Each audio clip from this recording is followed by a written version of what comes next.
जय भीम. जय भारतीय भीम. संविधानाचे शिल्पकार डॉक्टर बाबासाहेब आंबेडकर यांना विनम्र अभिवादन करून संविधान फाउंडेशन नागपूर तर्फे मी नेहा खोब्रागडे आजच्या संविधान शाळेत सर्वांचे स्वागत करते. आजची शाळा आपली ही 65वी शाळा आहे. आपण वर्गाची सुरुवात भारतीय संविधानाच्या प्रास्ताविका वाचनाने करूया. त्यासाठी मी संविधान फाउंडेशनचे मेंबर दीपक निरंजन सर यांना आमंत्रित करते. सर.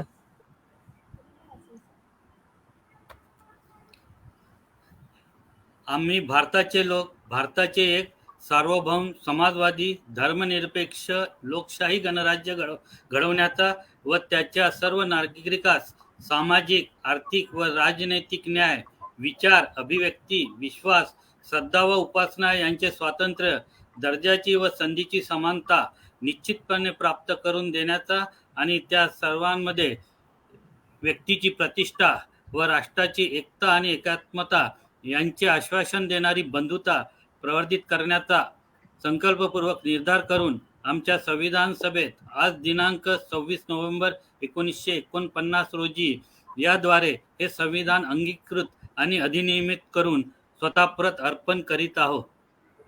थँक्यू. धन्यवाद दीपक सर. आजच्या शाळेसाठी आपल्यासोबत माननीय दिवाकर शेजवळ सर आहेत. त्यांच्या आजचा वर्गाचा विषय आहे देशाचे संविधान आणि बौद्ध समाज.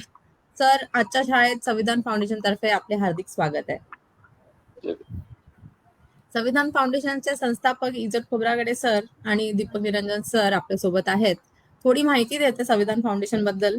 संविधान फाउंडेशन ही एक नॉन प्रॉफिटेबल नॉन पॉलिटिकल सामाजिक ऑर्गनायझेशन आहे. भारतातील प्रत्येक नागरिकांपर्यंत संविधानिक मूल्य, तत्वे आणि तत्वज्ञानाचा संदेश पोहोचवणे आणि त्यांच्यामध्ये घटनात्मक संस्कृती रुजवणे हे त्याचे प्राथमिक उद्दिष्ट आहे. संविधान फाउंडेशनचे संस्थापक इजत खोब्रागडे सर नागपूर जिल्हा परिषदेचे सीईओ असताना त्यांनी शाळांमध्ये प्रस्तावनाच्या दैनिक वाचनाने संविधान ओळख या मोहिमेची सुरुवात केली. 26 नोव्हेंबर 2005 रोजी प्रथमच संविधान दिवस तिथे साजरा करण्यात आला. त्यांनी हा उपक्रम इतर कारकिर्दीत सुद्धा वेगवेगळ्या माध्यमातून सतत चालू ठेवला. पुढे राज्य आणि केंद्र सरकारकडे पाठपुरावा केला. परिणामी दरवर्षी 26 नोव्हेंबरला राज्यघटनेच्या जनजागृतीसाठी देशभरात संविधान दिन साजरा केला जातो. संविधान ओळख अभियान पुढे नेण्यासाठी आणि समाजातील सर्व घटकांपर्यंत पोहोचण्यासाठी 2012 मध्ये संविधान फाउंडेशनची स्थापना करण्यात आली. भारतीय राज्यघटनेची प्रस्तावना, संविधानाचे मूलभूत घटक, विशेषतः नागरिकांचे हक्क आणि कर्तव्य, राज्यांचे धोरण निर्देश, संविधान निर्मितीचे उपक्रम हे प्रत्येक नागरिकांपर्यंत पोहोचण्यासाठी, ते स्वीकारण्यासाठी आणि अंमलात आणण्यासाठी संविधान फाउंडेशनने संविधान जागृती अभियान सुरू केले होते. शिष्यवृत्ती, फ्री शेप, भूमिहीनांना जमीन अनुदान, बेघरांना निवारा, बजेट, तरतूद, धोरण, सामाजिक आर्थिक विकास कल्याणकारी योजना इत्यादी विषयांवर त्यांच्या अंमलबजावणीसाठी संविधान फाउंडेशन तर्फे संबंधित सरकारी विभागासह पाठपुरावा देखील केला जातो. संविधान फाउंडेशनद्वारे सातत्याने संविधान आणि संविधान संबंधित विषयांवर कार्यशाळा, चर्चासत्रे, परिषदे, संमेलन इत्यादी आयोजित केले जातात. संविधान जागरण मोहिमेसोबतच शोषित, वंचित, उपेक्षित, दुर्लक्षित, दुर्बल वर्ग व अल्पसंख्याक समाजाच्या समस्या व प्रश्न, शासकीय योजना, बजेट या योजनांची अंमलबजावणी आदींवर विकास वाहिनी अंतर्गत आपण चर्चा करत आलो आहोत. त्याचबरोबर भारतीय संविधानाशी संबंधित सर्व विषयावर चर्चेसाठी संविधानाच्या शाळेची सुरुवात करण्यात आली. संविधान जागरूकतेसाठी हा आमचा एक छोटासा प्रयत्न आहे. प्रत्येक शनिवारी आम्ही मान्यवर अतिथींना संविधानाशी संबंधित विषयावर विचार मांडण्यासाठी आमंत्रित करत आलो आहोत. आज संविधान शाळेचा हा 65वा वर्ग आहे. आजच्या आपल्या शाळेत आपल्यासोबत माननीय दिवाकर शेजवळ सर आहेत. सर मुंबईत येथे ज्येष्ठ पत्रकार आहेत. दलित चळवळीचे अभ्यासक म्हणून सर्वांस परिचित आहेत. मुंबई येथे मराठी पत्रकार संघाचे कार्यकारिणी सदस्य सुद्धा आहेत. ते गेली 3 दशके पत्रकारितेत असून त्यांनी एक तपाहून अधिक काळ दैनिक सामनामध्ये वृत्त संपादक म्हणून काम केलेले आहे. महानगर, आज दिनांक, देशोन्नती, चित्रलेखा या वृत्तपत्रांतही त्यांनी काम केले असून दैनिक लोकनायक मध्ये ते कार्यकारी संपादक होते. सरांनी सामाजिक जाणीव आणि लोकशाही मूल्यांची बांधिलकी जपणारी लोकाभिमुख पत्रकारिता निष्ठेने केली आहे. त्याबद्दल 2018 साली मुंबई मराठी पत्रकार संघाने प्रतिष्ठेचा समतानंद अनंत हरी गद्रे पुरस्कार देऊन त्यांना गौरवले गेले आहे. त्यांनी आजवर अनेक वृत्तपत्रात काम करताना दलित, मागासवर्गीय समाजांच्या प्रश्नांना वाचा फोडतानाच त्यांच्या प्रत्येक लढ्याला बळ दिले आहे. मराठवाडा विद्यापीठ नामांतरासाठी 11 नोव्हेंबर 1979 रोजी नागपूरच्या दीक्षाभूमीवरून औरंगाबादकडे काढण्यात आलेल्या ऐतिहासिक लाँग मार्च नंतर नामांतर लढा मुंबईत तीव्र करण्यात त्यांचे विशेष योगदान आहे. पुढे त्यांनी प्राचार्य जोगेंद्र कवाडे यांच्या नेतृत्वाखाली मुंबईतील पहिल्या नामांतर मोर्चाच्या संयोजकात सरांचा समावेश होता. 83 साली नामांतर आंदोलनात नगरच्या विसासपूर जेलमध्ये त्यांनी 21 दिवस तुरुंगवासात सुद्धा काढले आहेत. 84 ते 88 दलित मुक्ती सेनेचे मुंबई प्रदेश अध्यक्ष होते. 87 साली दलित ऐक्य घडविलेल्या डॉक्टर बाबासाहेब आंबेडकर विचार संवर्धक समितीमध्ये आणि रीडर्स लढ्यात दलित मुक्ती सेनेतर्फे सरांचा सहभाग होता. त्यानंतरच्या काळात भारतीय दलित पॅन्थर आणि एकीकृत रिपब्लिकन पक्षात मुंबई प्रदेश सरचिटणीस म्हणून कार्यरत होते. अशा बऱ्याचशा दलित चळवळीत सरांचा अग्रगणीचा सहभाग आहे. दिवाकर शेजवळ सर, पुन्हा एकदा संविधान शाळेत आपलं स्वागत आहे. आजच्या सन्माननीय अतिथींना विचार मांडण्यासाठी आमंत्रित करण्याआधी मी इजत खोब्रागडे सरांना विनंती करते की आजच्या विषयाचे टॉपिक इनिशिएट करावे. सर. सर्वांना जय भीम. शेजवळ सरांना पण स्वागत आहे संविधान फाउंडेशनच्या वतीने. आम्ही सोशल मीडियामध्ये एकमेकाशी भेटत असतो, बोलत असतो, शेअर करत असतो आणि आता त्यांचा जो परिचय देण्यात आलेला खरं म्हणजे एक संविधान म्हणजे निष्ठ म्हणू आपण, संविधान निष्ठता ठेवून डॉक्टर बाबासाहेब आंबेडकर यांच्या विचाराने काम करायचं, धडाडीने काम करायचं असा त्यांचा लौकिक आहे. पत्रकारितेमध्ये असून सुद्धा ते आजही कार्यरत आहेत. ते दलित पॅन्थर आहेत आणि आता आपल्याकडे आता हे सुवर्ण महोत्सवी वर्ष आहे दलित पॅन्थरचा. त्या इतिहासामध्ये आहे. मी फार त्याच्यात जाणार नाही, पण संविधान हे देशाचं आहे, ते सगळ्यांचं आहे. ते सगळ्या आपला देश जो विविधतेने आहे, जाती धर्म पंथ भाषेमध्ये विभागलेला आहे, पण या सगळ्या लोकांना एकत्र ठेवण्याचं काम हे भारताचं संविधान करते आहे. आणि म्हणून संविधान निर्माते डॉक्टर बाबासाहेब आंबेडकर यांचं ते संविधान सभेतलं जे भाषणं आहेत किंवा संविधान निर्मितीचं योगदान याचे सातत्याने आपल्याला आठवण झाली पाहिजे. आज देशामध्ये जे काही घडत आहे त्या संदर्भात सुद्धा संविधानाच्या सभेमध्ये 25 नोव्हेंबर 1949 भाषणाची खरं तर राज्यकर्त्यांनी आणि ज्यांच्याकडे संविधानाच्या अंमलबजावणीची जबाबदारी सोपवली आहे, ज्याला आपण कायदे मंडळ, कार्यपालिका आणि न्यायपालिका म्हणतो, मीडिया पण त्यामध्ये आहे एकूणच, आणि नागरिक तर आहेतच. हे नागरिक लोक जे आहे, आम्ही भारताचे लोक हे सार्वभौम आहेत. मी आता त्या डिटेलमध्ये नाही जात, पण आजचा जो विषय आहे तो देशाचं संविधान म्हणजे हे आज म्हणू आपण तर 130 कोटी लोकांचं हे संविधान आहे. ते कोणताही भेदभाव करत नाही. हे संविधान जातीत भेदभाव करत नाही, धर्मात भेदभाव करत नाही. एक माणूस म्हणून माणसाला माणसासारखं जगता आलं पाहिजे, माणूस पण त्याला देता आलं पाहिजे, त्याला प्रगतीची संधी उपलब्ध करून देता आली पाहिजे. हे संविधानाचा निर्धार आहे, त्याचा संकल्प आहे. आणि म्हणून हे देशाचं संविधान आहे, ते आपलं आहे, आपली ओळख आहे नागरिक म्हणून. मग आपण आणि त्याच्यामध्ये असे जे समता स्वातंत्र्य बंधुता न्याय हे जे तत्वज्ञान आहे, म्हणजे डॉक्टर बाबासाहेब आंबेडकर नेहमी म्हणतात की मी हे जे समता स्वातंत्र्य बंधुता हे जे मूल्य आहे हे मी फ्रेंच क्रांतीतून घेतले नाही, तर मी हे तथागत गौतम बुद्धाच्या विचारातून घेतलेलं आहे. आणि गौतम बुद्ध हे बाबासाहेबांचे पहिले गुरु आहेत. आणि म्हणून आजचा जो विषय त्या दृष्टीनं महत्वाचा आहे. संविधानाच्या जागृती मध्ये अनेक पैलू आहेत. संविधानाकडे बघण्याचा अनेकांचा वेगवेगळा दृष्टिकोन आहे. त्या संविधानाकडे पण बाबासाहेब हे संविधानाचे शिल्पकार म्हणून नाही म्हटलं तरी जातीय भूमिकेतून बघितलं जातं. समता स्वातंत्र्य बंधुता न्याय फ्रेंच क्रांतीतून घेतलं असंच बोललं जातं. हा देश बुद्धाचा आहे असं जरी म्हटलं गेलं असेल. आता आपल्याकडे एक नवीन बोधचिन्ह आहे सम्राट अशोकाचं. त्यावरून एक नवीन वाद निर्माण झालेला आहे. जे सरकार आहे ते सरकार जे संविधानाने दिलेलं आहे ते त्याचं जे महत्व आहे ते महत्व कुठेतरी मला वाटतं ते डायल्यूट किंवा त्याला विकृत करण्याचा हा जो प्रयत्न चाललेला आहे. एकूणच बौद्ध संस्कृती अशोकाच्या जे अशोक चक्र आहे आणि ते 3 सिंहाचा 4 सिंहाचा जो विषय आहे, असे अनेक विषय आहे ना. या पार्श्वभूमीवर जे काही देशात आपल्याला देश घडवायचा असेल तर नागरिक म्हणून आपली जबाबदारी आहे आणि म्हणून जबाबदारीने वागलं पाहिजे. ते संविधानाने दिलेले हक्क जे आहेत तर ते कर्तव्य पण दिलेले आहेत. माणसाला जगण्याचा अधिकार दिलेला ज्या आर्टिकल 21चा आपण उल्लेख करत असतो. तर हा असा एकूण पार्श्वभूमीवर आम्ही संविधान शाळेमध्ये नवीन नवीन विषय घेऊन नवीन नवीन वक्ते ज्यांचं योगदान आहे. आता दिवाकर शेजवळ सरांचं जे आपण परिचय ऐकला, एक मोठं योगदान आहे त्यांचं समाज परिवर्तनामध्ये. त्या काळामध्ये असे ताकदीने हे काम केलेलं आहे. नामांतराचा लढा असेल, पॅन्थरमध्ये काम. आजच्या काळामध्ये हे अशा धडाडीचे आणि समर्पण वृत्तीचे कार्यकर्ते फार कमी दिसतात. म्हणजे आम्ही जर स्वतःकडे बघितलं तर ही जी चळवळ चालवणं हे सोपं काम नाही आहे. म्हणजे बाहेरून अनेक लोक सल्ले देत असतात, पण प्रत्यक्ष काम करताना ती कठीण असताना काम करणाऱ्याला सपोर्ट केला पाहिजे, त्यांचं मनोधैर्य वाढवलं पाहिजे. हे पण आजकाल आपण जे बघतो अभावानी आहे सोशल मीडियामध्ये जे चाललेलं आहे. त्याच्यात क्रिएटिव्हिटी कमी आहे. तर एकमेकांना कसं दोषारोप करत राहणं एवढंच चाललं. मला आठवते की शेजवळ सरांनी बजेटच्या पण विषयामध्ये त्यांनी मांडला होता आणि मग माझं पण त्या संदर्भात बोलणं झालं होतं. म्हणजे आमची अजून भेट झाली नाही आहे, पण आम्ही बोलत असतो फोनवर.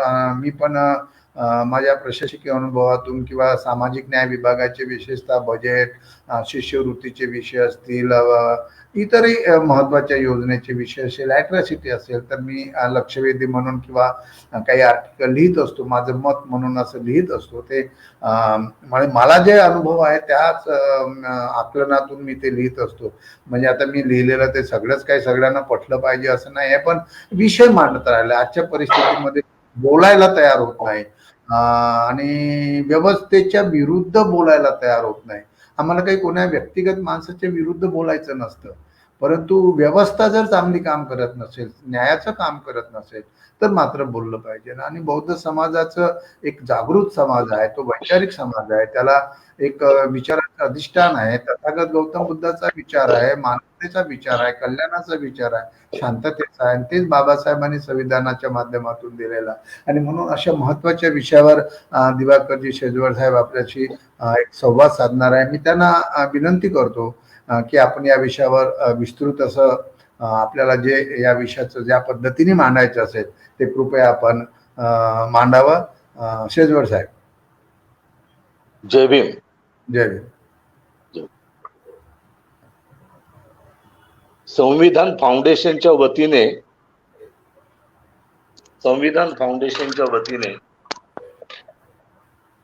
आदरणीय E.Z. खोब्रागडे साहेब गेली बरीच वर्ष कार्यरत आहेत. त्यांचं कार्य आमची त्यांनी मगाशी सांगितल्याप्रमाणे भेट झाली नसली, प्रत्यक्षात भेटण्याचा योग आला नसला तरी दलितांच्या हितांच्या प्रश्नावर आमची विचारांची देवाणघेवाण नेहमी सुरू असते. मी मीडियामध्ये असल्यामुळे, पत्रकारितेत असल्यामुळे त्यांनी यापूर्वी दलितांच्या हिताचे जे प्रश्न उपस्थित केले, ज्या प्रश्नांना ऐरणीवर आणण्याचं काम केलं, ते प्रश्न मीडियातून सामान्य जनांपर्यंत पोहोचवण्यासाठी मी हातभार लावला आहे. आणि त्या पार्श्वभूमीवर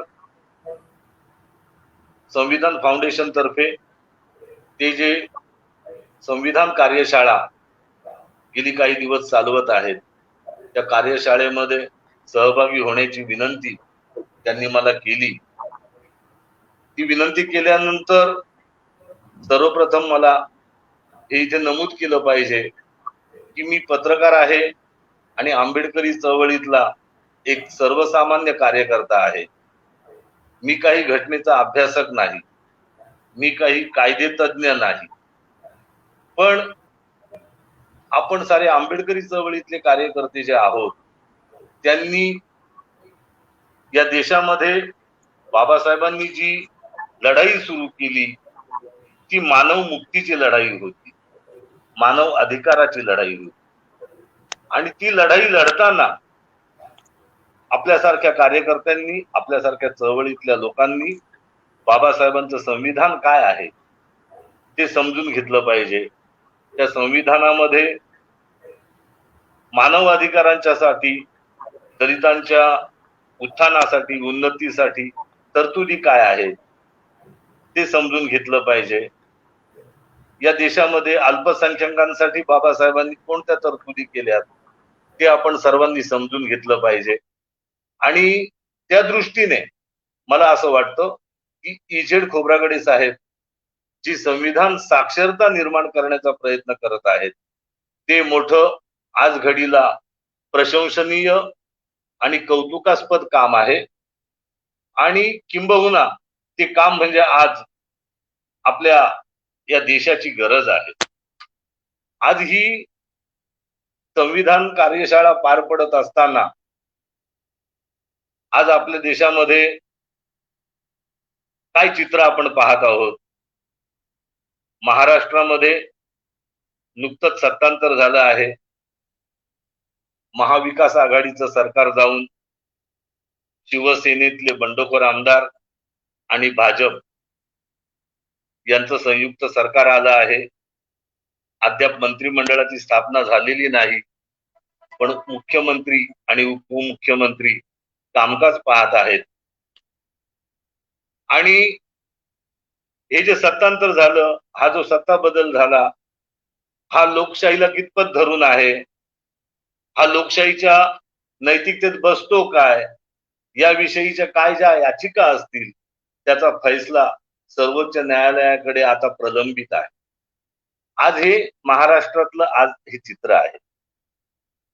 दुसरीकडे आज या देशामध्ये आपण पाहतोय की देशामध्ये आपण पाहतोय की सर्वोच्च न्यायालयाचे एक न्यायमूर्ती आहेत रंजन गोगोई, जे रिटायर झाले आणि नंतर त्यांनी खासदारकी स्वीकारली. तर त्यांची आता गेल्या 8-10 दिवसापूर्वी वर्तमानपत्रात एक बातमी आली होती की मी माझ्या प्रकरणामध्ये न्यायासाठी न्यायालयात जाणार नाही, कारण न्यायालयात न्याय मिळत नसतो. ही या देशाची अवस्था आहे. या देशाच्या न्याय व्यवस्थेवर सर्वोच्च न्यायालयातल्या न्यायमूर्तीनेच काढलेले हे उद्गार मला असं वाटतं की या न्यायपालिकेवरचं भाष्य आहे, न्यायपालिकेवरच्या कामकाजाचं भाष्य आहे. मी पत्रकारितेमध्ये असताना 1990च्या दशकामध्ये असाच एक किस्सा समोर आला होता. मुंबई उच्च न्यायालयामध्ये एक उच्च न्यायमूर्ती होते, सरदारजी होते, ते JW सिंग वगैरे काय नाव असेल त्यांचं होतं. त्यांनी स्वतः न्यायमूर्ती असताना त्यांचं दिवाणी एक प्रकरण होतं. त्या दिवाणी प्रकरणामध्ये म्हणजे सिव्हिल मॅटरमध्ये स्वतःच्या बाजूने न्याय मिळवण्यासाठी ते पोलिसावर विसंबून राहिले नाही, ते न्यायालयावर विसंबून राहिले नाही, त्याने अबू सालेमशी संपर्क साधला होता. असा प्रकार या मुंबई शहरामध्ये घडलेला आहे. हे प्रकरण त्या 90च्या दशकामध्ये खूप गाजलं होतं. तर आज घडीला आपण जो विचार करतो आहोत, तर या देशामध्ये सर्वोच्च न्यायालय जे आहे त्या सर्वोच्च न्यायालयावर महाराष्ट्राच्या सरकारच्या, महाराष्ट्रातल्या राजकीय अस्थिरतेचा फैसला होण्याची वाट बघत आहोत आपण सर्व. अशा स्थितीमध्ये आपण आज वावरतो आहोत. आणि अशा घडीला आज आपण आंबेडकरी चळवळीच्या दृष्टिकोनातून विचार करताना मला असं वाटतं की देशामध्ये आजची जी स्थिती आहे राजकीय, आज देशामध्ये लोकशाहीला आणि संविधानाला आव्हान निर्माण करणारी जी परिस्थिती निर्माण झाली आहे, या परिस्थितीमध्ये आपला आंबेडकरी समाज आज कुठल्या स्थानावर उभा आहे याचा विचार आज आपण केला पाहिजे. मगाशी जसं खोब्रागडे सरांनी सर्वांना सांगितलं आपल्याला की सध्या सारनाथच्या अशोक स्तंभाच्या विद्रुपीकरणाचा वाद समोर आला आहे. त्यावरून निरनिराळ्या प्रतिक्रिया येत आहेत. प्रश्न राष्ट्रीय सन्मानाच्या विकृतीकरणाचा फक्त नाही आहे, तर या देशामध्ये आज लोकशाही आणि संविधान धोक्यात आलेलं आहे. डॉक्टर बाबासाहेब आंबेडकरांनी लोकशाहीची केलेली व्याख्या ही वेगळी होती. प्रचलित व्याख्या अशी सांगितली जाते की लोकांनी लोकांसाठी, लोकांकडून चालवलेलं राज्य म्हणजे लोकशाही. बाबासाहेबांची लोकशाहीची व्याख्या त्यापेक्षा निराळी होती. बाबासाहेबांनी लोकशाहीची व्याख्या करताना सांगितलं की ज्या राज्य पद्धतीमध्ये क्रांतिकारक बदल रक्ताचा एक थेंब सुद्धा न सांडता घडवून आणता येतात, ती खरी लोकशाही. आणि अशी लोकशाहीची निराळी व्याख्या मांडणाऱ्या बाबासाहेबांनी लोकशाहीची कसोटी ही सांगितली होती. ती कसोटी सांगताना बाबासाहेब म्हणतात की लोकशाही म्हणजे बहुसंख्याकांचं राज्य, जिथे डोकी मोजली जातात, बहुमताचं सरकार येतं. अशा बहुसंख्याकांच्या राज्यामध्ये अल्पसंख्याक कितपत सुरक्षित आहेत, त्या अल्पसंख्याकांच्या सुरक्षिततेची जर पूर्ण हमी मिळत असेल, ग्वाही मिळत असेल, तर ती लोकशाही. तर या व्याख्येचा जर आपण विचार केला आज, तर आज आपल्या या देशातली काय स्थिती आहे?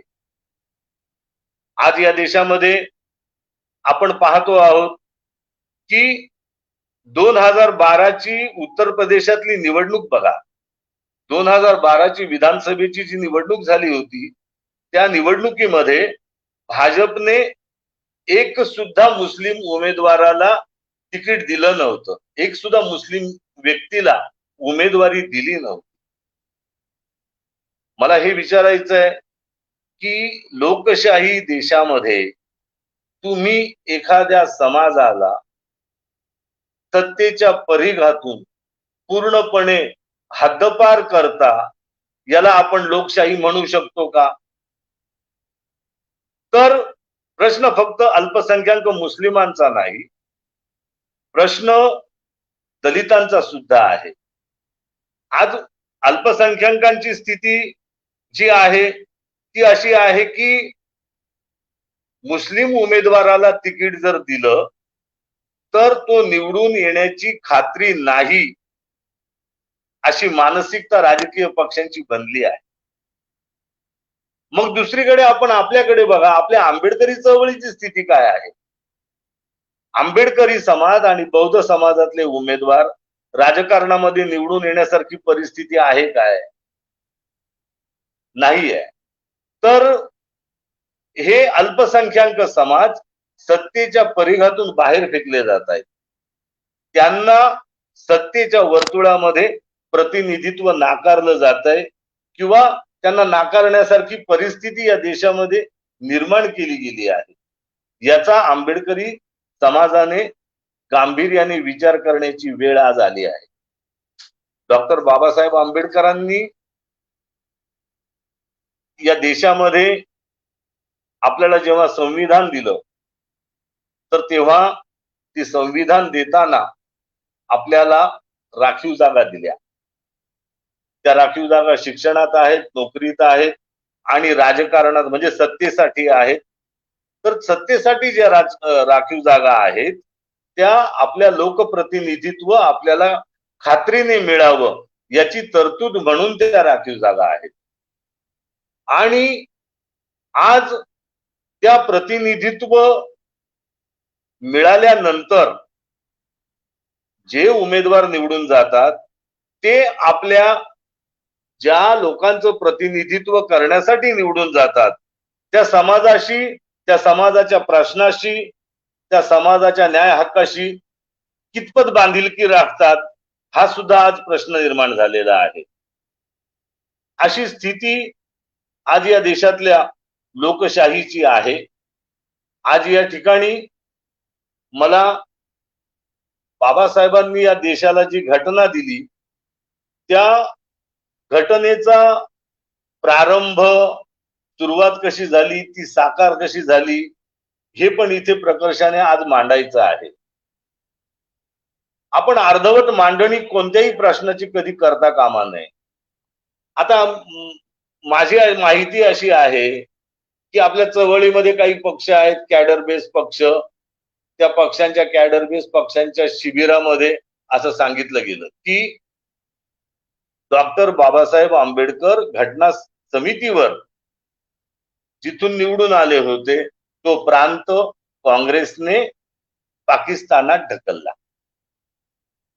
वस्तुस्थिती आहे बाबासाहेबांचा तो मतदारसंघ फाळणीमध्ये पाकिस्तानच्या वाट्याला गेला. पण ही गोष्ट अर्धवट आहे. संदर्भ सोडून इतिहास सांगता कामा नये. त्यानंतर डॉक्टर बाबासाहेब आंबेडकरांचा संविधान समितीमध्ये प्रवेश झालाच ना, आणि तो काँग्रेसनेच केला ना.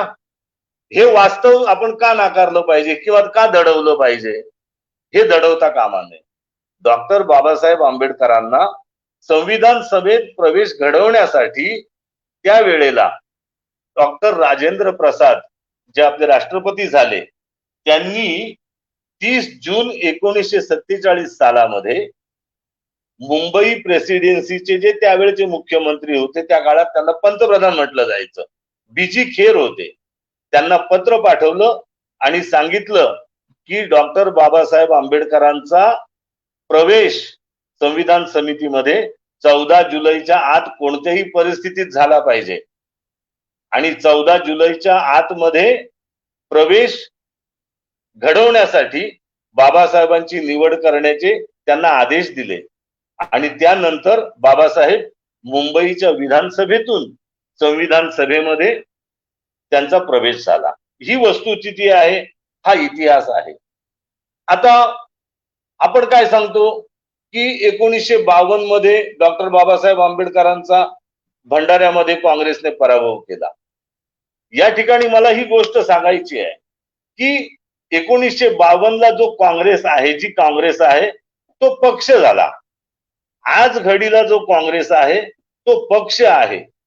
इतर पक्षांप्रमाणे जसा भाजप आहे, समाजवादी पार्टी आहे, रिपब्लिकन पार्टी आहे किंवा आणखी कोणकोणते जनता दल वगैरे सगळे पक्ष असतील त्यांच्यासारखा तो पक्ष आहे. आणि आज प्रत्येक पक्ष पक्षहिताला प्राधान्य देतो. पण घटना समिती स्थापन झाली त्यावेळची स्थिती वेगळी होती. घटना समिती स्थापन झाली तेव्हाची काँग्रेस हा पक्ष म्हणण्यापेक्षा तेव्हाचा काँग्रेस, राष्ट्रीय काँग्रेस ही स्वातंत्र्याच्या पार्श्वभूमीवर, स्वातंत्र्य लढ्याच्या पार्श्वभूमीवर ती राष्ट्रीय चळवळ होती. ती राष्ट्रीय चळवळ होती आणि त्या चळवळीमध्ये निरनिराळ्या प्रवाहाचे सर्व विचारधारेचे लोक सामील झालेले होते. हा अर्थात गांधीजींच्या नेतृत्वाचा परिपाक होता. विविध विचारधारेचे लोक त्यामध्ये सामील झाले होते आणि त्या राष्ट्रीय चळवळीमध्ये कम्युनिस्ट विचारधारेचे होते, समाजवादी विचारधारेचे होते, हिंदुत्ववादी होते. अशा सर्व विचारधारेच्या लोकांना एकत्र बांधून ठेवण्याचं काम करणारं नेतृत्व त्या राष्ट्रीय चळवळीमध्ये शाबूत होतं. ते दिग्गज नेते होते. पंडित नेहरू होते, अब्दुल मौलाना कलाम आझाद होते, सरदार वल्लभभाई पटेल होते. असे दिग्गज नेते त्या राष्ट्रीय चळवळीतून पुढे आलेले जे होते त्यांच्या लेखी पक्षहितापेक्षा राष्ट्रहिताला प्राधान्य होतं. आणि म्हणूनच डॉक्टर बाबासाहेब आंबेडकरांशिवाय संविधान निर्मितीचं काम कोणी करू शकणार नाही ही वस्तुस्थिती त्यांनी मान्य केली आणि डॉक्टर बाबासाहेब आंबेडकरांचा संविधान सभेमध्ये प्रवेश घडवला. तर हा इतिहासही आपण आज घडीला समजून घेतला पाहिजे. आणि संविधान सभेमध्ये प्रवेश घडवल्यानंतर डॉक्टर बाबासाहेब आंबेडकरांनी या देशाला संविधान दिलं. हे जे संविधान आहे या संविधानाकडे आपण कोणत्या नजरेने बघतो आणि दलितेतर जे लोक आहेत ते कोणत्या नजरेतून बघतात याचा आज घडीला आंबेडकरी समाजाने विचार केला पाहिजे. माझ्या माहितीप्रमाणे, माझ्या निरीक्षणाप्रमाणे अलीकडे आपण पाहिलं की दिल्लीमध्ये शेतकऱ्यांचं आंदोलन चाललं, बराच काळ चाललं. त्यामध्ये अनेक शेतकऱ्यांनी हौतात्म्य पत्कारलं. त्या आंदोलनामध्ये शेतकरी नेते बाबासाहेबांची प्रतिमा डोक्यावर घेऊन, शिरावर घेऊन उंचावत आंदोलन करत होते. मधल्या काळामध्ये या देशामध्ये केंद्र सरकारने नागरिकत्व कायद्याच्या ज्या काही हालचाली केल्या होत्या, त्या आंदोलनाच्या, त्या हालचालींच्या विरोधात देशामध्ये जी काही आंदोलनं झाली, त्या आंदोलनात शाहीनबागचं आंदोलन त्याचाच भाग होता, शाहीनबागचं. तर त्या आंदोलनामध्ये सर्व जाती धर्माचे लोक अन्यायकारक कायदा लागू होता कामा नये, करता कामा नये, यासाठी जे आंदोलन करत होते, त्या आंदोलनात बाबासाहेबांची प्रतिमा त्यांच्या शिरावर होती. मला असं वाटतं की बाबासाहेबांनी जो राष्ट्रहिताचा विचार करून हे संविधान दिलं, त्या संविधानाचं महत्व आणि बाबासाहेबांचा दृष्टिकोन इथे दलितांच्या परिघाबाहेरचा जो वर्ग आहे त्याला तो पटू लागला आहे, याचं ते निदर्शक आहे. आणि बाबासाहेबांचा विचार स्वीकारला जातो आहे, राष्ट्रहिताचा विचार स्वीकारला जातो आहे, याचं ते प्रतीक आहे असं मला वाटतं. डॉक्टर बाबासाहेब आंबेडकरांनी संविधानाची उद्देशिका सादर करताना घटना समितीमध्ये त्यांची अनेकदा भाषणं झालेली आहेत. त्या एका भाषणामध्ये बाबासाहेब म्हणतात की, बाबासाहेब सांगतात की आज घडीला आपण आपापसामध्ये लढणाऱ्या निरनिराळ्या छावण्यांच्या स्वरूपात आहोत. बहुधा मी पण अशाच एका छावणीचा प्रमुख नेता आहे. पण भविष्यात मला विश्वास आहे की हा देश पुन्हा एकसंघ राष्ट्र म्हणून उभा राहील आणि ते घडवण्याचं काम आपल्याला संविधानाच्या माध्यमातून करायचं आहे. म्हणजे बाबासाहेब संविधान समितीत जेव्हा गेले तेव्हा बाबासाहेब सांगतात की माझा संविधान समितीत प्रवेश झाला याचं मला आश्चर्य जरूर वाटलं, पण संविधान समितीमध्ये प्रवेश झाल्यानंतर मसुदा समितीचा मी अध्यक्ष झालो तेव्हा माझ्या आश्चर्याला परिसीमा राहिली नव्हती. तर त्या क्षणी बाबासाहेब राष्ट्राचा विचार करणारे महापुरुष झाले. बाबासाहेब घटना समितीमध्ये सहभागी होण्याच्या आधी त्यांना असं वाटत होतं की आपल्याला दलितांच्या न्याय हक्कासाठी सुरक्षित राखण्यासाठी काय करता येईल ते आपण केलं पाहिजे. पण जेव्हा संविधान समितीत ते गेले त्यानंतर त्यांनी दलितांचे हक्क राखण्याची जबाबदारी आपली नाही आहे, आता उरली नाही, तर आपल्याला पूर्ण या राष्ट्राचंच कल्याणाची जबाबदारी आपल्या शिरावर येऊन पडली आहे. याच्या जाणीवेतून त्यांनी नंतर काम केलं आणि या देशाला संविधान दिलं. या पार्श्वभूमीवर मला असं वाटतं की आपला आंबेडकरी समाज त्या संविधानाकडे बघताना आपण कोणता विचार करू.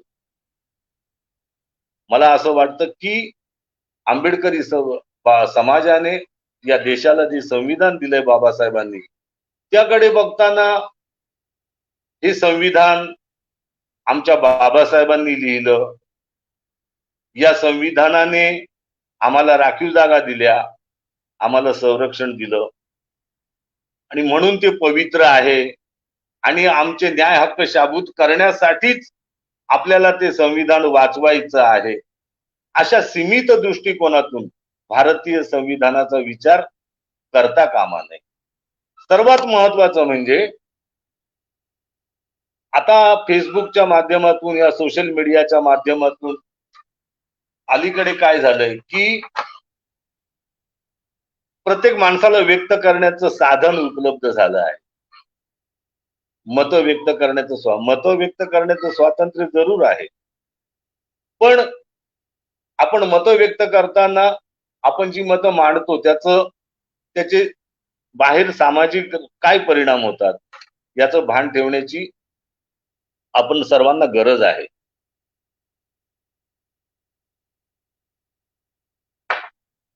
आज आपण फेसबुकवर जर बघितलं तर आपल्याला काय दिसतं?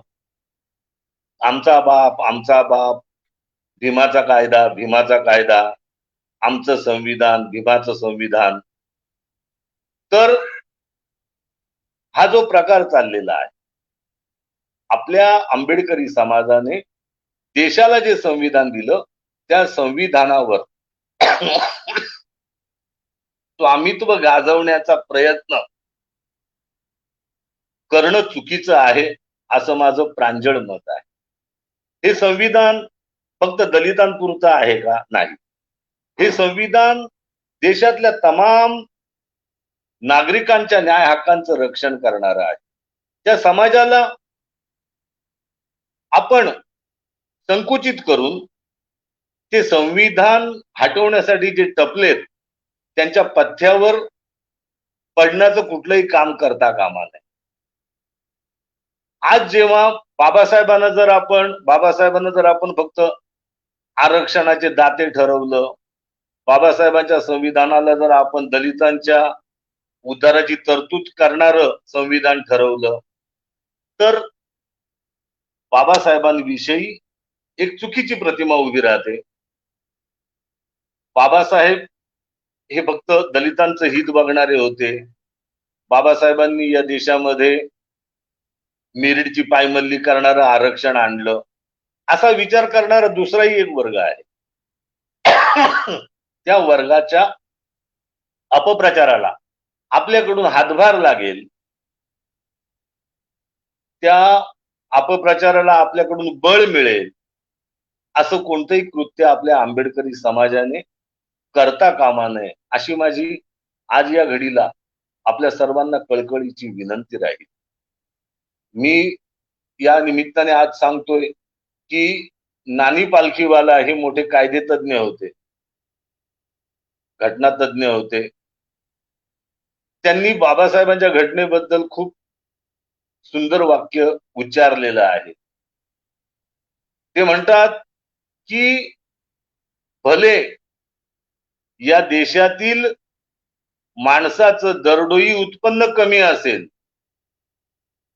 पण या देशातल्या सामान्य माणसाला बाबासाहेब आंबेडकरांच्या संविधानाने समृद्ध करून टाकलेलं आहे, संपन्न करून टाकलेलं आहे.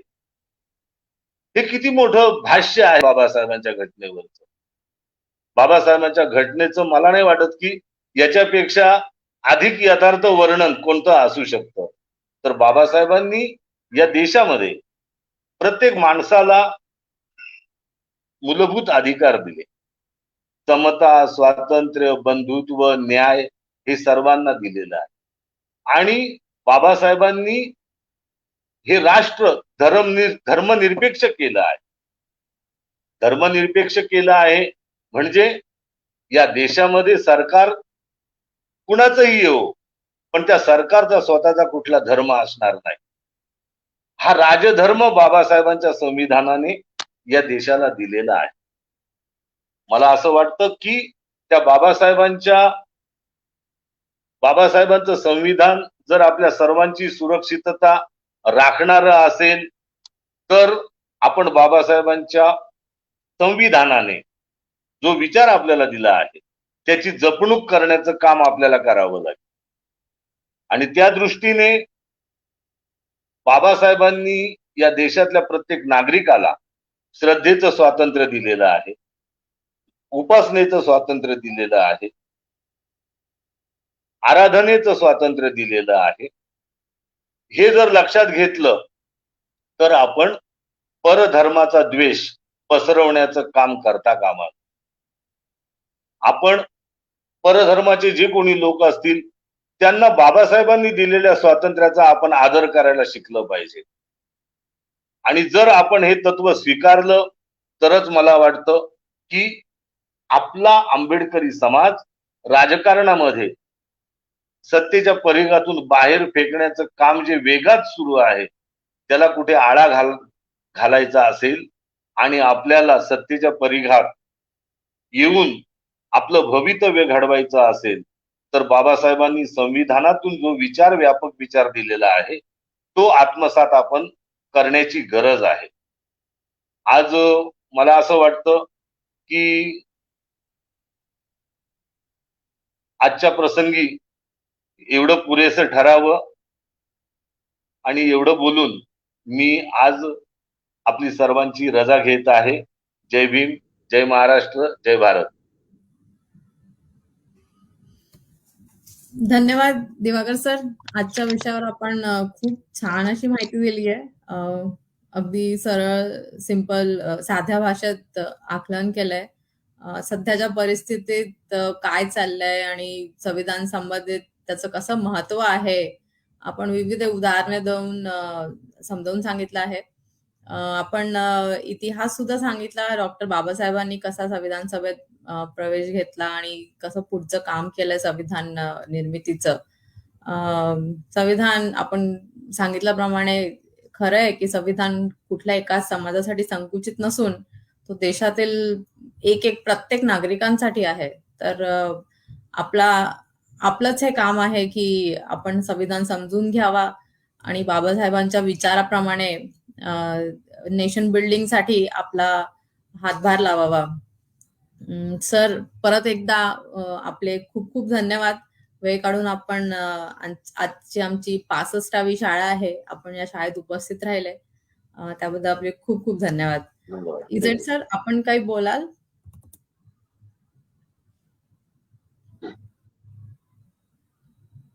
म्यूट आहे. बोला. नाही, मी बोललो ना. बोला. नाही सर, छान झालं. एकदम छान. म्हणजे नेमकं काय केलं पाहिजे ती दिशा आहे आणि तेच लोकांमध्ये घेऊन जाण्याचं काम आहे. म्हणजे आपल्याला एक ब्रॉड बेस आणि राष्ट्र निर्माणाचं काम, म्हणजे संविधान जागृती म्हणजे राष्ट्र निर्माणाचं, चांगुलपणाचं काम आहे, माणुसकीचं. तर तेच वेगवेगळ्या पद्धतीने नुसतं काय ते प्रियांबल वाचन किंवा कलम वाचन नाही आहे, अनुच्छेद वाचन नाही आहे, तर त्या मागचं जे जगण्याचं जे तत्वज्ञान आहे, म्हणजे प्रियांबल बद्दल जे बाबासाहेब म्हणतात की preamble to Indian constitution state social philosophy that is liberty, equality and fraternity, याची वे अप्लाय. आणि म्हणून ते म्हणतात की political democracy must transform to social democracy, म्हणजे हे सामाजिक जे लोकशाही आहे आणि सामाजिक न्याय, म्हणजे आपण जे डायरेक्टिव्ह प्रिन्सिपल ऑफ स्टेट पॉलिसीच्या आधारावर तळागाळातल्या माणसाला पण सन्मानपूर्वक जगणं मिळालं पाहिजे. मग तो दुर्बल घटकातला कोणी पण असो, जो माणूस गरीब आहे, गरजू आहे, खूप मागे राहिलेला आहे, तो आज त्यांच्याकडे ज्याला मूलभूत गरजा त्यांच्या आज भागत नाही. तुमचा आमचा पण अनुभव आहे, तुमचा अजून खूप अनुभव आहे. मी पण प्रशासनामध्ये बघितलंय आणि आजही बघतोय. सर्वसामान्य माणसाबद्दल राज्यकर्ते खूप बोलत असतात. म्हणजे आता जे नवीन सरकार आलं ते सरकार सर्वसामान्याच्या साठीच बोलत असतं. ते प्रत्येकच सरकार बोलत असते आतापर्यंत. दलित, आदिवासी, अल्पसंख्याक, भटके, विमुक्त, महिला, हा जो समाजातला कमकुवत घटक आहे, त्यांच्या कल्याणाचं साठीच खरं तर सगळ्या योजना आहेत, सगळं आहे. पण आज जे चित्र दिसतं आपल्याला, म्हणजे आपण बजेटचा विषय मागे खूप लावून धरला होता, अजूनही जे चालू आहे, बजेटचा कायदा झाला नाही, कायदा झाला पाहिजे. आम्ही सातत्याने पण लिहित असतो, आपणही मांडत असता. माझे बरेचसे आपण माझे बाईट घेतले आहे, वृत्तपत्रातून, सामनातून, इतर वृत्तपत्रातून होत असतं. पण मला नेहमीच असा एक प्रश्न पडतो, आता मी माझ्या प्रशासकीय दृष्टिकोनातून, अनुभवातून सांगतो की संविधानाची शपथ घेऊन चांगलं करण्याचे, सामाजिक न्यायाचं बोलणारा हा जो अधिकार ज्यांच्याकडे आहे, मग तो प्रशासकीय अधिकारी असेल किंवा मग मंत्री म्हणून असेल किंवा लोकप्रतिनिधी असेल, का नाही चांगलं करून दाखवत? म्हणजे साध्या गोष्टी होत नाही. आता मी नवीन सरकार आल्यानंतर एकनाथजी शिंदे आणि देवेंद्रजी फडणवीस यांना पण मी पत्र पाठवलं की आणि 3 विषय मी मांडले की अॅट्रॉसिटीचा एक मागच्या महाविकास आघाडी सरकारमध्ये सामाजिक न्याय हे त्यांचं कॉमन मिनिमम प्रोग्राम मधलं एक होतं. पण 2.5 वर्षामध्ये त्यांना जी राज्यस्तरीय मुख्यमंत्र्याच्या अध्यक्षतेखाली कमिटी स्थापन करायची होती आणि वर्षातून 2दा जानेवारी आणि जुलैमध्ये बैठका काय नाही झाल्या 2.5 वर्षामध्ये. नाही झालं. मग आपले जे राजकीय आरक्षणातून आलेला जो वर्ग विधानसभेमध्ये आहे, विधान परिषदेमध्ये आहे, काय बोललं तर पाहिजे. किंवा मग प्रशासनामध्ये असलेला जो वरच्या लेवलचा वर्ग आहे, मी खालच्या बद्दल नाही बोलणार आहे, दोज हू मेक डिफरन्स म्हणू, ज्याच्या IAS चा अधिकारी असेल की जो मंत्रालयामध्ये आहे, त्यांनी तरी कशासाठी घाबरायचं, म्हणजे हा प्रश्न. आता मी पण प्रशासनातून, जसं आम्ही हे संविधानाचं प्रियांबल वाचनाचा आम्ही आमच्या अधिकारामध्ये 2005 मध्ये नागपूर जिल्ह्यातून केला. म्हणजे आज ते आपण देशभर प्रियांबल वाचत असतो, संविधान दिवस साजरा करतो. मग आंबेडकर निष्ठा, संविधान निष्ठा, म्हणजे जे चुकीचं घडतंय त्याकडे दुर्लक्ष जर केलं तर मग होईल कसं. म्हणजे काही बोलायला गेलं तर अधिकाऱ्यांना, आपल्याच लोकांना पण वाईट वाटते. जे प्रश्न तुम्ही आम्ही मांडतो तर अशी प्रतिक्रिया येते की हे कशाला मांडतात, काय यांना काय पडलं आहे करायचं, चाललंय तसं चालू द्यावं. आता मग चाललंय तसं चालू द्यायचं तर चांगलं चाललं तर ठीक आहे ना, चांगलं चाललं नाही तर काही बोलायचं पण नाही का. आणि इकडे आपण आर्टिकल 19 मध्ये आपल्याला बोलण्याचं, विचार व्यक्त करण्याचं, संघटित होण्याचं, आंदोलन करण्याचं सगळं स्वातंत्र्य आहे. मग जी सामाजिक न्याय सांगणारा वर्ग म्हणजे एक मोठी एक द्विधा स्थिती आहे की कधी कधी हेल्पलेसनेस वाटतं की जो संविधानाचा लाभार्थी आहे तोही सामाजिक दायित्व पार पडण्यामध्ये मागे पडतो आहे. कशासाठी, कसला नैतिक अधिकार आहे आपल्याला, म्हणजे राज्यकर्ते असो की प्रशासनातले अधिकारी असो किंवा मग आपण मीडियातले पण म्हणू किंवा बुद्धिजीवी एकूणच म्हणू. म्हणजे बाबासाहेबांच्या शब्दात बुद्धिजीवी लोक दिशा देतात ना, दिशा दिग्दर्शन करतात चांगलं काय, आणि लोक विश्वास ठेवतात त्यांच्यावर, कारण हा शिकलेला आहे. म्हणजे आज अधिकाऱ्यांवर लोक इतका विश्वास ठेवतात, लोकप्रतिनिधी वर लोक विश्वास ठेवतात. हे सगळं जरी आपण त्यांच्या विरोधात बोलत असलो तरी त्यांनी म्हटलं तुझं काम होऊन जाईल तर त्याला सामान्य माणसाला आशा असते की हो होऊन जाईल, अधिकाऱ्यांनी म्हटलं होऊन जाईल तर होऊन जाईल. मग हे सामान्य माणसाचं शोषण, जे वेगवेगळ्या पद्धतीने पिळवणूक होते, हे कशी थांबवली जाईल. म्हणजे किमान आपण विकासाचा तरी कार्यक्रम, विकास सामाजिक आर्थिक, जसं आपण सांगितलं की बाबासाहेबांची लोकशाहीची व्याख्या काय आहे की लोकांच्या सामाजिक आर्थिक जीवनामध्ये रक्ताचा थेंब न सांगता क्रांतिकारक बदल झाला पाहिजे, म्हणजे त्याला सन्मानाचं जीवनच मिळालं पाहिजे आणि या देशाचा नागरिक म्हणून त्याचा अधिकार आहे मिळणं, आणि ती देणारी ही व्यवस्था पण संविधानाने निर्माण केली, ऑर्गन ऑफ द कॉन्स्टिट्यूशन. ते जर संविधानाशी बेईमान होत असतील तर मग प्रश्न आता आपल्याकडे निर्माण झालेले आहेत. या आपण जे सांगितलं आपल्या या भाषणामध्ये, मार्गदर्शनामध्ये, नेमका तोच मुद्दा आहे की हे संविधान हे सगळ्यांचं आहे, सगळ्यांचं उन्नतीचं आहे. मेहनत तर सगळ्यांनाच करावं लागेल, नुसतं संविधानामध्ये दिलं म्हणजे ते आपोआप काही कोणाला मिळणार नाही. प्रयत्न करावे लागेल, कष्ट करावे लागतील, श्रम करावे लागेल, आणि सातत्याने ज्याला संधी उपलब्ध आहे ती संधी मिळवावी पण लागेल. आहेत ना स्पर्धा, प्रत्येक क्षेत्रात स्पर्धा आहे, पण तिथे स्पर्धेच्या लाईन मध्ये उभं तर व्हावं लागेल, मग कोणालाच काही मिळणार नाही आहे. तर याच भूमिकेतून संविधानाच्या जागृतीचा कार्यक्रम आम्ही आमच्या परीने संविधान फाउंडेशनच्या माध्यमातून आता एक जवळपास 1 दशक झालेला आहे. म्हणजे मी सेवेत असताना पण करत आलो, जेवढं मला जमलं तेवढं. एक त्याचे वाईट परिणाम पण मला भोगावे लागले असं नाही आहे.